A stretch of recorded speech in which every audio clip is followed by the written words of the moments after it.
সাত সকালবেলা উঠে চলে গেছিলাম ভোগের মালসা আনতে। যদিও আমার সকালবেলা ঘুম থেকে ওঠা হতো না, যদি না আমার মা ডেকে দিত।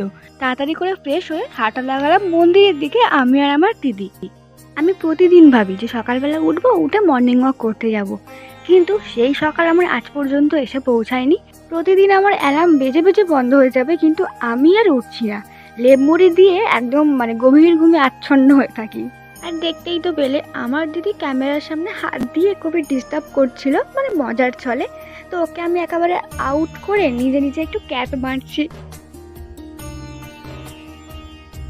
এই হচ্ছে আমাদের মহাপ্রভুর কাছে দেওয়া কাঁচা মালসা। আমাদের বাড়ির কাছে যেহেতু পুজো চলছিল, হরিনাম সংকীর্তন, শীতলা পুজো, মনসা পুজো, তাই আমরা কাঁচা মালসা দিয়েছিলাম।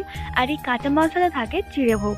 ভোগের সাথে রয়েছে ভুজিয়া, ফল, সন্দেশ, এইগুলো। একটা করে ডাবও দেওয়া হতো, কিন্তু এই বছর না ডাবটা দেওয়া হয়নি। আর এখানে রয়েছে